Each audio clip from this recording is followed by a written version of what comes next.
नमस्कार दोस्तों, राधे राधे। आज हम Motilal Oswal mid cap fund के 10 जो उनके हाईएस्ट होल्डिंग स्टॉक हैं उनके बारे में डिस्कशन करेंगे। देखेंगे वो स्टॉक कैसे हैं, उनका टेक्निकल और फंडामेंटल एनालिसिस भी थोड़ा सा करते हुए चलेंगे। देखो, सबसे पहले जिसमें वो स्टॉक में होल्डिंग करते हैं उसका नाम है केन्स टेक्नोलॉजी का। केन्स टेक्नोलॉजी में अराउंड अराउंड इनकी 3% की होल्डिंग है। टोटल पोर्टफोलियो के 3% की होल्डिंग इस स्टॉक में यहाँ पे होल्ड करके चलते हैं। अगर अब हम देखेंगे कि स्टॉक में क्या है क्या नहीं है, तो चलो उसका एक बारी फंडामेंटल एनालिसिस में देखते हैं। हम जल्दी जल्दी चीज़ें कवर करेंगे, ऐसा नहीं है कि एक ही स्टॉक पे बहुत ज़्यादा टाइम लगा देंगे। मैं आपको मेन मेन इंपॉर्टेंट पॉइंट समझाते हुए चलूंगा। देखो, केन्स टेक्नोलॉजी स्टॉक का पी है 151 का। कई लोगों को लगता है कि इतना हाई पी हम क्यों बाई करें, पर आप देख लो मोतीलाल ओसवाल जैसा बड़ा फंड उस स्टॉक को बाई करके बैठा है, तो उसका रीज़न क्या होता है वो चीज़ समझेंगे। देखो, मैं आपको पहले भी बताता हूँ, कंपनी के हमें एक्सपेंशन प्लान्स देखने होते हैं कि कंपनी क्या एक्सपेंशन करने वाली है, उसके अकॉर्डिंग चीज़ें देखी जाती हैं। आप यहाँ देखोगे, केन्स टेक्नोलॉजी जो है इंडिया की launch announces the launch of India first domestically manufacture semiconductor chip. Semiconductor chip आज के टाइम पे आपको पता ही है कितना डिमांड में है। अभी तक कोई नहीं कर रहा है। ये इंडिया की पहली सेमीकंडक्टर चिप लॉन्च करने वाले हैं 5 अक्टूबर को। ये रीज़न होते हैं जो कि कंपनियां देखती हैं। वो शॉर्ट टर्म का व्यू लेके ही नहीं चलते, ये लॉन्ग टर्म का व्यू लेके चलते हैं। 2 साल, 3 साल, 5 साल, उसके अकॉर्डिंग स्टॉक को बाई करते हैं। देखते हुए चलो, केस टेक्नोलॉजी है जो वो चाह रही है कि वो $2 बिलियन का रेवेन्यू एक्सपेक्ट कर रहे हैं बाई फाइनेंशियल ईयर 30। ठीक है, तो ये दो चीज़ें हैं। वो कंपनी देख के चलती हैं बड़ी बड़ी, एंड देखती हैं कि स्टॉक को कैसे उसमें बाइंग करना है। फिलहाल जो केन्स टेक्नोलॉजी की दो इंपॉर्टेंट बातें थी वो मैंने आपको बता दी हैं। जैसे मैंने बताया, उन चीज़ों को जल्दी जल्दी कवर करेंगे, ज़्यादा टाइम मैं आपके साथ यहाँ पे नहीं लगाने वाला हूँ। इसके बाद अगर मैं सेकंड स्टॉक देखता हूँ जो उनकी इसमें होल्डिंग है, तो सेकंड इनका जो स्टॉक है वो है मैक्स हेल्थ केयर का।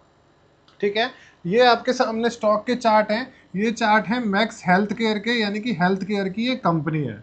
अगर अब आप मेरे से इसके साथ बात करके चलते हो, तो आप पाओगे कि स्टॉक जो है वो अच्छे खासे डाउन ट्रेंड में ट्रेड कर रहा है। आपको मुझे यहाँ पे अभी नहीं लग रहा, क्योंकि ये 200 डे SMA के भी नीचे जा चुका है, एंड रेगुलरली आपको यहाँ फॉल देखने को मिल रहा होगा। अगर आप अपना पोर्टफोलियो बना रहे हो, अगर मेरी राय चाहते हो, तो आप देखो कि हमने भी अपने पोर्टफोलियो में एक हेल्थ केयर का स्टॉक डिस्कशन कर रखा है। हमने नवरात्रि पे 9 स्टॉक डिस्कशन किए थे, उसमें से ही एक फोर्थ स्टॉक है जो हमने डिस्कशन कर रखा है। आप ये वीडियो देख लेना, इसमें हमने इसके एक्सपेंशन प्लान की भी डिस्कशन कर रखे हैं।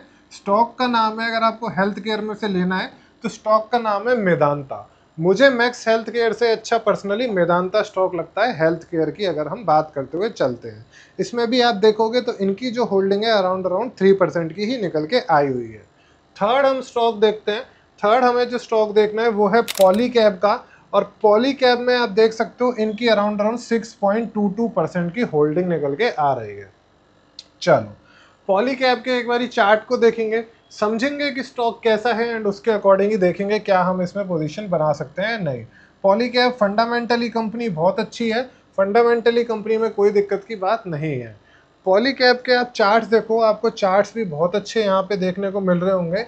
स्टॉक 50 डे SMA के ऊपर ही ट्रेड कर रहा है। ट्रेंड लाइन हमारी अपसाइड ही है, वो चीज़ भी हमारी क्लियर हो जाती है। उसके बाद स्टॉक ने जो है एक अच्छी रैली हमें दी। उसके बाद एक प्रॉफिट बुकिंग आई है जो कि बहुत अच्छी मानी जाती है। ये प्रॉफिट बुकिंग भी यहाँ पे अच्छी है।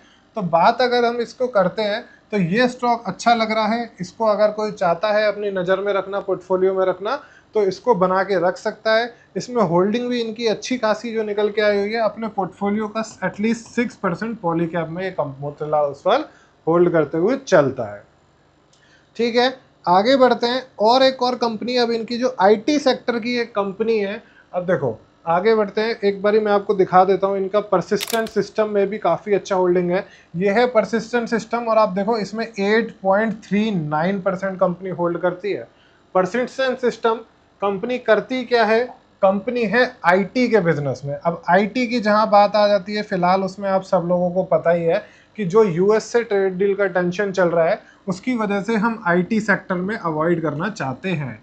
अब यहाँ भी देखोगे, हमने जो भी स्टॉक डिस्कशन किए, मैंने उसमें कोई भी IT स्टॉक फिलहाल इतना अच्छा कवर नहीं करा। रीज़न वही था कि फिलहाल IT सेक्टर जो है बहुत ज़्यादा न्यूज़ बेस्ड चल रहा है, एंड कभी भी हमें वहाँ में गिरावट देखने को बार बार मिल जाती है। अब ये स्टॉक भी अगर देखते हुए चलोगे, तो यहाँ पे आपको क्या देखने को मिलेगा, आप ये देख सकते हो स्टॉक का एक टाइम हाई करीबन 6,750 भी था एंड आज के टाइम पे 5,000 पे ट्रेड कर रहा है। तो अगर आप मेरी राय चाहते हो कि आईटी सेक्टर ट्रेड करना चाहिए, देखो आईटी सेक्टर में कहता हूँ थोड़ा सा जब तक ट्रेड डील का यूएस से चीज़ें क्लियर नहीं हो जाती, मेरी राय यही रहेगी कि आप आईटी सेक्टर को अभी अवॉइड करो। हम इसमें सिंपल अगर बाई करना भी है तो हम आईटी 20 बाई करेंगे, जो कि हम लॉन्ग टर्म के लिए बाई करेंगे। कोई भी मैं स्पेसिफिक आईटी शेयर का अपना कोई भी अपने पोर्टफोलियो में ऐड नहीं करना चाहूँगा। क्या न्यूज़ आ जाए कुछ आ जाए वो हमें नहीं पता, पर अगर हमें आईटी 20 अपने पोर्टफोलियो में आईटी सेक्टर डालना ही होगा तो मैं सिंपल आईटी 20 अपने पोर्टफोलियो में डाल लूँगा, जिससे मेरा थोड़ा सा पैसा वहाँ भी चला जाएगा। ओके, ये चीज़ क्लियर हो गई। इसके बाद में और एक स्टॉक आपको देखते हुए चलता हूँ।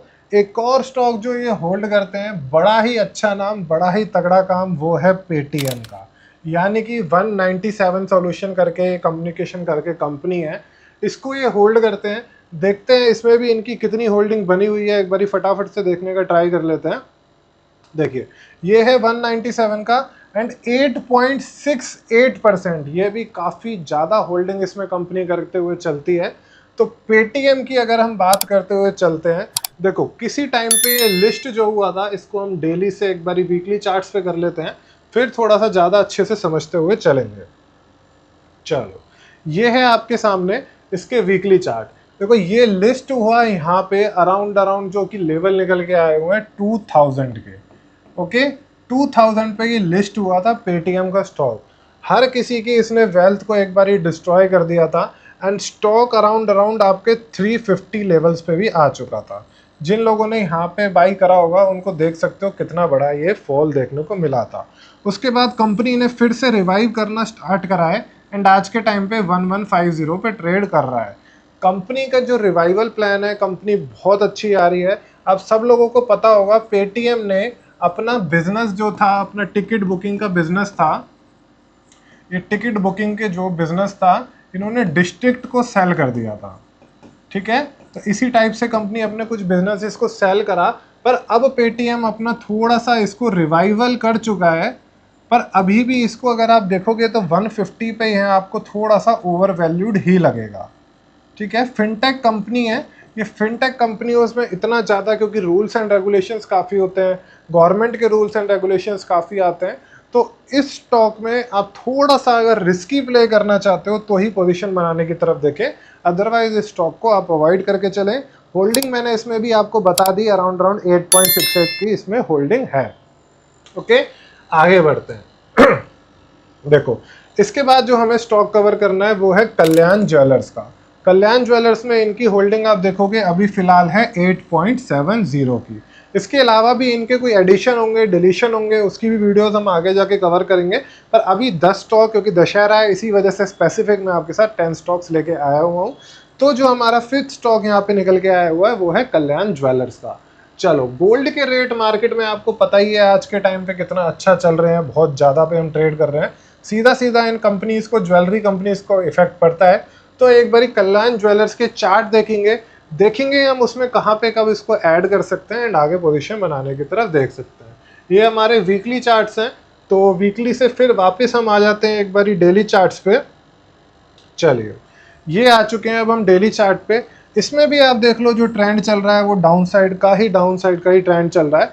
ये स्टॉक भी फिलहाल इतना अच्छा नहीं लगेगा, इसका जो सपोर्ट रेंज था ये सपोर्ट के भी नीचे ट्रेड कर रहा है। तो इसमें भी अभी मेरी राय यही रहेगी कि इसको भी अभी अपने पोर्टफोलियो में ऐड ना करें एंड अवॉइड करते हुए ही चलें। इसमें भी कंपनी की होल्डिंग जो है काफ़ी ज़्यादा है, पर इसको भी हम अवॉइड करते हुए चलते हैं। बहुत ही अच्छा स्टॉक एक जो हम अब डिस्कशन करने वाले हैं वो है एटर्नल का। एटर्नल यानी कि जोमेटो, पहले इसको जोमेटो नाम से जाना जाता था, कंपनी का अब नाम चेंज हो चुका है, कंपनी का नाम हो चुका है एटर्नल। एटर्नल में इनकी कितनी होल्डिंग है सबसे पहले वो देखो। आज के टाइम पे कंपनी 9% अपने पोर्टफोलियो का एटर्नल में होल्ड करती है, और ये आप देखो जुलाई में इनकी 0 थी, अगस्त में 9% है, यानी कि ये पूरा रिसेंटली बाई करा गया है। ठीक है, पूरा का पूरा रिसेंटली बाई किया गया है। आप देख सकते हो ये फ्रेश बाइंग यहाँ पे निकल के आई है। चलो जोमेटो का, एटर्नल का एक चीज़ मैं आपको ये दिखाऊंगा, फिर से मैं जो बात करता हूँ कि कंपनी में हर कोई सोचता है कि पी रेशियो अगर ज़्यादा है तो बाई करें ना करें। चलो देखो, एटर्नल आप देख सकते हो 1062 के पी पे ट्रेड कर रहा है। इतना पी मुझे नहीं लगता और किसी कंपनी का होगा भी, पर इतने हैवी पी पे ट्रेड कर रहा है। फिर भी मोतीलाल ओसवाल जैसे बड़े मिड कैप फंड ने उसमें 9% की होल्डिंग क्यों करी है एंड रिसेंटली बाइंग क्यों करी है, थोड़ा सा वो समझना। देखो, अगर मैं आपको बड़े इजी वे में समझाता हूँ तो एटर्नल के आज के टाइम पे 2-3 बड़े बिजनेस चल रहे हैं, ठीक है। सबसे बड़ा इनका बिजनेस आज के टाइम पे फूड डिलीवरी का ही निकल के आया हुआ है, आप सब लोगों को पता ही है। फूड डिलीवरी में कंपनी काम करती है जो कि जोमेटो नाम से आज के टाइम पे भी चल रहा है। इससे इनका जो रेवेन्यू भी अच्छा खासा आता है एंड ये प्रॉफिटेबल भी यहाँ पे निकल के आ रहे हैं। सेकेंड चीज, आज के टाइम पे इनकी जो चीज चल रही है वो चल रहा है ब्लिंकिट का, जो कि डिलीवरी करते हैं ग्रोसरी आइटम्स की। इसमें आप देखोगे तो यहाँ पे कंपनी रेवेन्यू बहुत अच्छा इंक्रीज कर रही है, क्योंकि ये डिस्काउंट इतने अच्छे अच्छे देते हैं, इतना ज़्यादा इनको डिस्काउंट देना पड़ जाता है, उसकी वजह से यहाँ पे इनके ऑपरेटिंग मार्जिन्स में इम्पैक्ट आता है। एंड यहाँ पे शायद अभी ये थोड़ा बहुत लॉस में ही ट्रेड कर रहे हैं या मार्केट टू मार्केट पे ट्रेड कर रहे हैं। थर्ड थर्ड इन्होंने अभी नया चालू करा है डिस्ट्रिक्ट नाम से। डिस्ट्रिक्ट क्या है, आप सब लोगों को, अभी तक हम जो टिकट्स बुक करते हैं किसी भी चीज़ का, तो आप सब लोग बुक माई शो का यूज़ करते होगे। इसका सीधा सीधा इन्होंने एक ऑप्शन निकाला है डिस्ट्रिक्ट का, जो अभी थोड़ी देर पहले मैंने बात करी थी, पेटीएम ने जो बेचा है। तो ये जो है वो टिकट बुकिंग का सारा कुछ इन्होंने यहाँ पे करा है। इससे अभी रेवेन्यू आना स्टार्ट भी नहीं हुआ है इतना मेजर, पर जब भी अगर अब आप जोमेटो पे कुछ भी बाइंग करोगे, जोमेटो पे बाई करोगे, मतलब जोमेटो स्टॉक पे नहीं, जोमेटो से कुछ डिलीवरी वगैरह करवाओगे, तो वहाँ पे आपको डिस्ट्रिक्ट के कूपन कोड भी मिलते हैं। क्योंकि इनके पास इतना बड़ा टीम है ऑलरेडी है, आईटी की टीम है, और क्लाइंट्स तो इनके इतने हैं, मतलब हम जैसे सब लोग आज के टाइम पे यूज़ करते हैं, तो इस बिजनेस को भी बहुत जल्दी चला लेंगे एंड यहाँ से इनका अच्छा खासा प्रॉफिट आना स्टार्ट हो जाएगा। इसी वजह से इतने हाई पी स्टॉक्स को भी ये कंपनियां बाई करती हैं, क्योंकि ये कम होने में भी टाइम नहीं लगेगा, क्योंकि प्रॉफिट जो है इनके एक साथ यहाँ पे बढ़ते हुए आपको दिखेंगे। ओके, तो ये हो गया। इसके बाद हमारे अब सिर्फ 3 स्टॉक बचे हैं, तो इसके बाद में जो हम स्टॉक का डिस्कशन करने वाले हैं वो है ट्रेंट का। ये है ट्रेंट का स्टॉक। ट्रेंट में हम देखते हैं ये वही 9% तक की होल्डिंग करते हैं, ठीक है। ट्रेंट के स्टॉक के बारे में अगर आपको पढ़ना है, अगर आपको जानना है, तो आप कहाँ से पढ़ सकते हो। देखो, ये है मेरा सेकंड स्टॉक, नवरात्रि का जो हमारा सेकंड स्टॉक था, टाटा ग्रुप स्टॉक। ये वही ट्रेंट का स्टॉक है। इसके बारे में इसमें हमने भी रिकमेंडेशन दी है।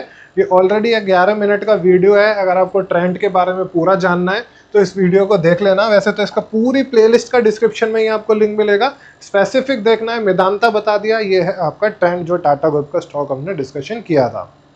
एक और, इसके बाद मैं जल्दी जल्दी कवर कर रहा हूँ, पर चीज़ों को बहुत ज़्यादा आपको समझाने का ट्राई कर रहा हूँ कि आप समझ सको। उसके बाद ये होल्डिंग है इनकी कोफोर्ज में, एंड वही आपकी 9.79 ऑलमोस्ट 10% होल्डिंग करते हुए चलते हैं। कोफोर्ज वही आईटी सेक्टर की बात हो गई। हमने जैसे परसिस्टेंट की बात करी थी, वैसे ही मैं आपके साथ कोफोर्ज की बात करते हुए चलता हूँ। कोफोर्ज देख लो, स्टॉक डाउन ट्रेंड में है, यहाँ पे क्लियरली दिख रहा होगा स्टॉक डाउन ट्रेंड में है। ये 50 एंड 200 दोनों के नीचे ट्रेड कर रहा है। वही मैं कहूँगा, जब तक ट्रम्प की हमें चीज़ें क्लियर नहीं हो जाती, मैं बाइंग नहीं करूँगा। पर जिनको आईटी सेक्टर अपने स्टॉक्स में रखना ही है, अपने पोर्टफोलियो में रखना ही है, तो आईटी 20 को अपनी नज़र में रखना, इन स्टॉक्स को अवॉइड करते हुए ही चलना। चलो, अब हम बात करते हैं अपने 10 स्टॉक की, जिसमें इनकी होल्डिंग सबसे ज़्यादा है। उस स्टॉक का नाम है डिक्सन टेक्नोलॉजी, जिसमें ये 10% की होल्डिंग करते हुए चलते हैं। एक बारी मैं देख लेता हूँ डिक्सन कहाँ पे आ रहा है। तो डिक्सन टेक्नोलॉजीज, ये है डिक्सन टेक्नोलॉजीज, एंड इसमें आज के टाइम पे इनकी टोटल पोर्टफोलियो की 10% होल्डिंग है। डिक्सन टेक्नोलॉजीज की हमने कहाँ पे बात कर रखी है वो भी मैं बता देता हूँ, क्योंकि मेरे ये भी फेवरेट स्टॉक्स में से एक आता है। तो ये हमने बात करी थी यहाँ पे डे 5 में, यहाँ पे हमने बात करी थी डिक्सन टेक्नोलॉजीज की, जहाँ पे मैंने आपको बताया था कि ये बिग बिलियन डेज कंपनीज से इसका कैसे फ़ायदा होता है। शॉर्ट में बता देता हूँ। देखो, ये आपके बड़े बड़े प्रोडक्ट्स हो गए, जैसे कि आपके ब्रांड हो गया, सैमसंग हो गया, बोट हो गया, इनके इलेक्ट्रॉनिक प्रोडक्ट्स ये डिक्सन कंपनी ही बनाती है। वो फिर आपके अपना ब्रांड लगा के बेचते हैं। तो ये डिक्सन अपने ब्रांड पे कुछ नहीं बेचता है, ये सिर्फ और सिर्फ एक तरीके से जॉब फैक्ट्री का काम करता है। सैमसंग इनके पास आएगा, भाई हमें ये स्पेसिफिक एक इलेक्ट्रॉनिक प्रोडक्ट बना के दो, अपनी गाइडलाइन बताएगा, वो ये उनको बना के दे देगा। तो जैसे ही इसमें सेल में इनकी डिमांड बढ़ती है तो सीधा सीधा वो डिक्सन की डिमांड भी बढ़ती है। एंड रिसेंटली आप देखोगे तो जेफरीज ने भी, एक बिग कंपनी जो है जेफरीज, उसने भी इनके ऊपर एक रिपोर्ट निकाली है और उनका खुद का मानना है कि ये कंपनी आगे जाके बहुत अच्छा काम कर सकती है। ठीक है, तो ये थे 10 स्टॉक जो Motilal Oswal mid cap fund hold करता है। इसके बाद अब इनका अगस्त से सितंबर में जो भी पोजीशन होगा, कुछ स्टॉक ऐड होंगे, कुछ स्टॉक डिलीट होंगे, उसके ऊपर भी मैं आपके साथ वीडियो जरूर बनाऊंगा, तो मेरे साथ बने रहना। अगर ये वाली वीडियो पसंद आई है जिसमें आपको मोतीलाल ओसवाल की हमने बात करी, मैं चाहता हूँ कि कुछ स्मॉल कैप पोर्टफोलियो और कुछ पराग फ्लेक्सी कैप जैसे जो फंड है फ्लेक्सी कैप वाले, उसके पोर्टफोलियो भी डिस्कशन करते हुए चलूँ। हम स्टार्ट कर रहे हैं नई नई चीज़ें, तो जैसा लोग आप मुझे बताओगे वैसी मैं चीज़ें आपके साथ डिस्कशन करूंगा। तो मुझे एक बार कमेंट सेक्शन में ये चीज़ें आप जरूर बता देना। बाकी चैनल को सब्सक्राइब जरूर कर लेना और कमेंट में लिखना कि हम सब मिलकर सीखेंगे, मिलकर कमाएंगे।